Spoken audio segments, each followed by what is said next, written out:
Assalamu alaikum, peace be upon you. Hello guys, welcome back to my channel. So today's video is about me clarifying some things that I have said in a video that I recently posted titled it is titled "Do Not Wear the Niqab If You're on This List," and I talk about who I would not recommend the niqab to, right? And by the way, if you're interested in watching that video, go ahead. I'll link it right here, or I'll link it down below, inshallah, in the description box. But in the video, I did talk about one group of people that I would not recommend the niqab to, and that is women who are married and they suddenly decided to wear the niqab, and huge problems arise from that, to the point that a divorce might happen, right? That their husband just do not like it, do not favor it. A lot of problems can arise in their marriage that can eventually lead to a divorce. I said that I would not recommend the niqab to them, but I didn't clarify some things, and I would love to. But before I do want to read some comments, or one comment. There were a few people who disagreed with that, and one of them said, "I disagree about the marriage part. In my personal opinion, a husband who forbids his wife from wearing the niqab is also robbing her from her God-given right to cover up and will be held accountable on the Day of Judgment. Yes, according to some scholars, the niqab is mustahab only, but does that mean that she shouldn't wear the niqab? Absolutely not. Only good will come from it. Niqab is a right upon a woman, an act of worship and a protection. So I genuinely think that husbands who forbid their wives from wearing the niqab should strengthen up and stand up for their wives, because nothing worse than a husband who doesn't have protective jealousy over you and doesn't help you be more modest. But Allah knows best." And to a certain degree I do agree with you, but I do want to clarify. I'm not saying just because your husband doesn't want you to wear the niqab, you should completely give up on the idea of ever being a niqabi. I wasn't saying that. What I was saying was, you shouldn't just say, well, he doesn't want me to wear the niqab, I have a right to wear the niqab. I don't care what happens, and why is he even thinking that way, and I'm gonna put on the niqab and I don't care whatever comes from, whatever results from that. And you'll be surprised that the niqab becomes an issue in marriages, to the point that divorce actually happened. I have witnessed that. So what I'm saying is, pray to Allah, ask Allah's help, be patient with him, try to find ways where you can convince him, but do not just, I'm just saying, just be wise in the way you approach him in regards to the niqab, right? Because this is just such a big issue, and I realize how big of a deal it is. I do recommend that sisters who are single and are wearing the niqab, or are thinking about wearing the niqab in the future, to bring this topic up to your future husband. It is very, very important that you clarify this from the beginning.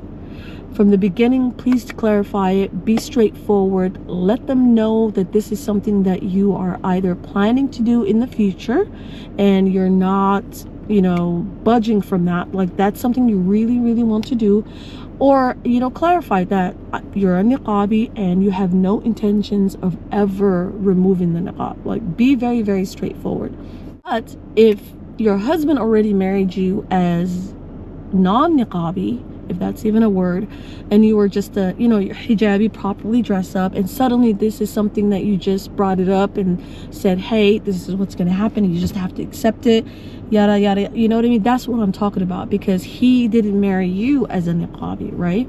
Let me just come in here and clarify even more what I mean. I'm not talking about brothers who are completely against their wives being modest. They're against the hijab, they're against any form of modesty.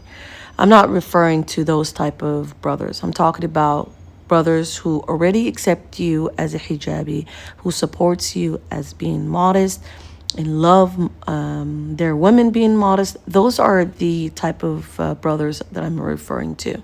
And like the sister said, there are different opinions. Different scholars do talk about, have a different opinion. Some say that it's a compulsory, it's a must. My daughter is about to cross to the street. Oh my god, give me a second, you guys. No. All right, so I'm back. Yeah, so I'm saying, like, if he did not marry you with the niqab on, and you suddenly just decided, listen, this is what I'm gonna do, and I'm gonna need you to accept the niqab. That's kind of like it's something very, it could be a shock for him, right? So just take your time, be patient with him, and then that's all I'm saying. The other point that was made in regards to let me see if I can access it. Hold on, let me see if I remember it had to do with minors, right? I mentioned that one of the points that I've mentioned in the video, or one of the group of people that I wouldn't recommend, are minors. And one person was saying, I don't agree with the younger sister thing. I think encouraging and building the habit from a young age is lovely, especially if they're the ones that want it. Now, this is another point that I want to clarify. If your parents are all for it, right, and they want you to explore wearing the niqab, just kind of have an idea of what it means to be a niqabi, and they just want you to play with the niqab, whatever the case may be, totally fine.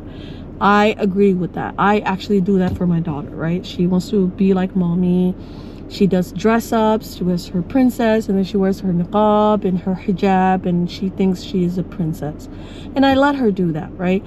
Absolutely, I highly recommend that. However, if the parents do not support it for whatever reason, I think the minor, should follow their parents, and they should listen to their parents, because there's a reason why parents are responsible for minors, right? Like, what I'm saying is, parents generally know what's best for their kids, right? So it could be that the niqab may be something that can bring about that they could be bullied for it, that they could put themselves in danger. As adults, we can look at things and see for what it is, and make a decision based on that, right? If I want to be a niqabi, but I live in a very, very conservative area where Islam is completely not favored, and I'm not, even though I really, really would want to wear the niqab, I'm not just gonna go ahead and put the niqab on and bring harm to myself, right? Because there will be a target on your back. The niqab puts a target on your back, so they can, as an adult, you can, see things, like I said, see things for what it is and make a decision based on that. Minors don't tend to there's a reason why they're young, right? And parents are responsible for them. That's why I said what I said. It's just the parents know what's best for you, and inshallah, when you get older and you still have that feeling of wanting to be a niqabi, by all means, go for it. For now, you're still under the roof of your parents, and they understand certain things that you may not understand, and I would go ahead and follow that. But the hijab is a different, because somebody pointed out and said, is the hijab the same? Will it be the same?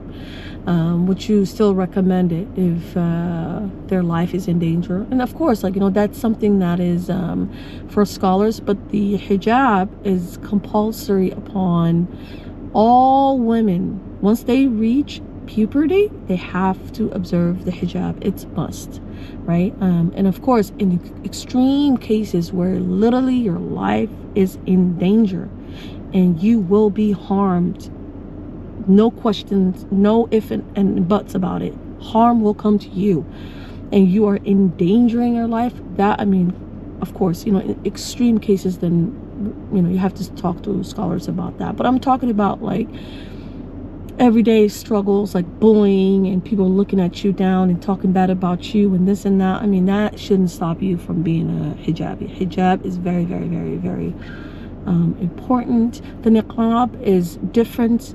There are some people, there's a different opinions.